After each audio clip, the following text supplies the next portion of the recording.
ब्रजभूमि में इस बार अलग अलग मंदिरों में 4 दिन जन्माष्टमी मनाई गई है। इसी क्रम में विश्व प्रसिद्ध नंद बाबा मंदिर में श्री कृष्ण जन्मभूमि के एक दिन बाद जन्माष्टमी मनाई गई। इस अवसर पर नंद भवन में ठाकुर जी का वैदिक परंपरा के अनुसार महाअभिषेक हुआ। महाअभिषेक के बाद ब्रज की प्रसिद्ध डांडी लीला का भी आयोजन किया गया।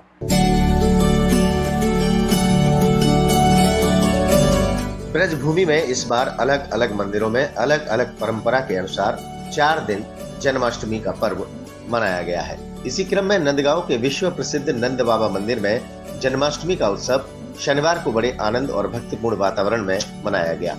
सुबह से ही मंदिर में बधाई के कार्यक्रम शुरू हुए। नंदगांव बरसाना के गोस्वामी जनों ने संयुक्त रूप से बधाई गायन किए। उसके बाद रात्रि में ब्रज की प्रसिद्ध डांडी लीला का मंचन गोस्वामी समाज के लोगों ने द्वापर कालीन परंपरा के मुताबिक किया। इस लीला में स्वयं ब्रह्मा जी और उनकी पत्नी वेश बदलकर भगवान बालकृष्ण प्रभु के दर्शन करने नंदवन पहुंचे।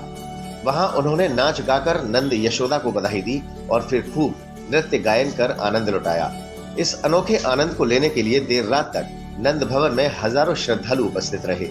संगीत की स्वर लहरियों के संग मंदिर परिसर में उमड़ रहे आस्था के समुद्र में भक्तों ने नाच गाकर खूब गोते लगाए।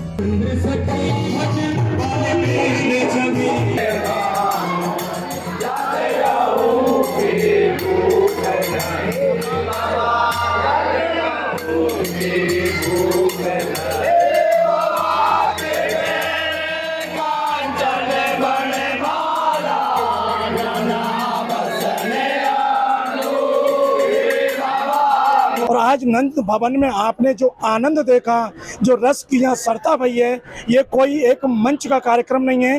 ये यहाँ की परंपरागत और जो ये पीढ़ी दर पीढ़ी जो आ रही है। नंद भवन में द्वापर काल में जिस तरह का उत्सव और आनंद मनाया जाता था, आज यहाँ के जो ब्रजवासी हैं वो उसी आनंद की एक अनुकरण लीला करते हैं। तो हम आपसे जानेंगे ये जो वंशावली है वो किस परंपरा में चली आई है, भगवान कृष्ण किस वंश में उत्पन्न हुए और कहाँ से उनका वंश प्रारंभ हुआ और क्या उनका क्रम है वंश का।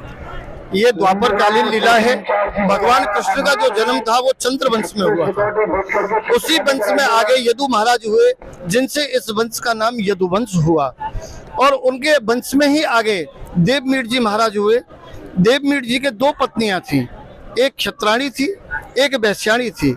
तो वैश्याणी के अर्जन्य हुए, अर्जन्य के पर्जन्य हुए और पर्जन्य के हुए थे 9 नंद, जिनमें नंद बाबा जिनके यहाँ भगवान ने अवतार धारण किया वो मझले थे, बीच के थे।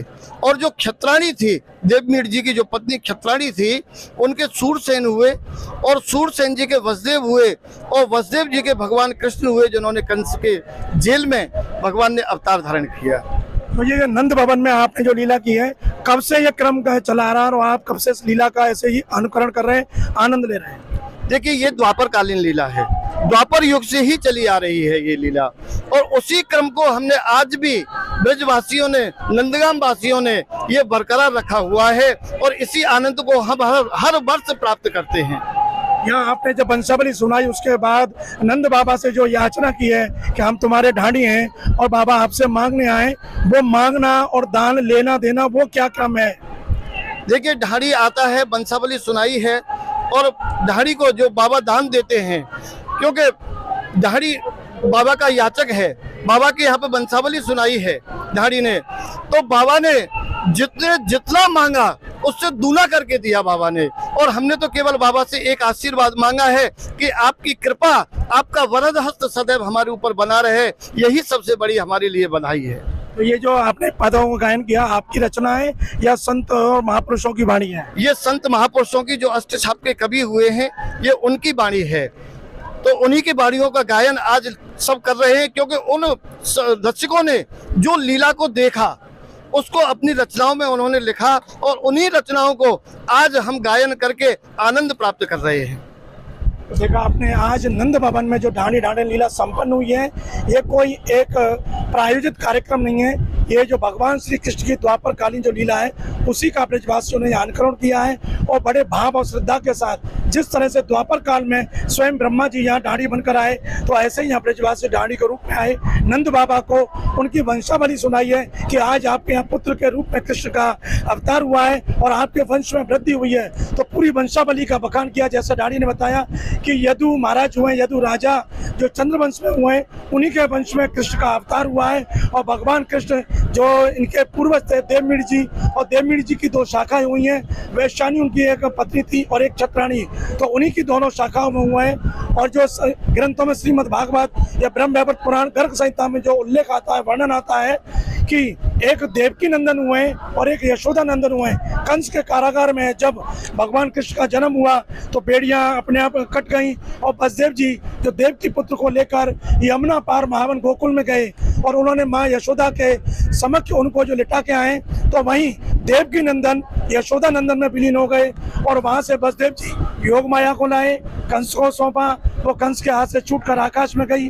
फिर आकाशवाणी हुई कि कंस तू जिन्हें मारना चाहता है वो गोकुल में प्रकट हो चुके हैं। तो उसी के बाद कंस भयभीत हुआ और उन्होंने फिर कृष्ण को मारने के तमाम प्रयास किए, यत्न किए। तो उस कंस के जो भय था उसको भयभीत होकर नंद बाबा स्वयं फिर इसी नंदीश्वर पर्वत पर अपने पूर्वजों के गांव में आ गए और यहाँ उन्होंने नंद महोत्सव मनाया।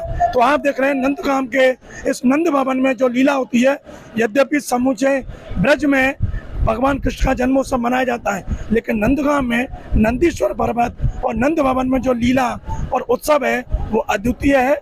ऐसा उत्सव कहीं देखने को नहीं मिलता है। यही वजह है कि स्वयं देवता यहाँ दर्शन करने आए और देवता भी इस नंदीश्वर पर्वत पर आकर नंद भवन में दर्शन करने के लिए याचना करते हैं। स्वयं शंकर आए हैं। तो यहाँ जो नंद भवन में जब नंद महोत्सव होगा तो यहाँ जैसा दाढ़ी जी ने बताया कि यहाँ बाढ़ बधाई होगी, बांस बधाई होगी, मल्ल विद्या का प्रदर्शन होगा और शंकर लीला होगी। तो ऐसा अद्भुत आनंद सिवाय नंद भवन के कहीं नहीं है। हम आपसे यही अनुरोध करेंगे कि यदि आपको नंद महोत्सव के दर्शन करने हैं तो एक बार नंदगाम के नंद भवन में जरूर आएं। जय श्री कृष्ण, राधे राधे।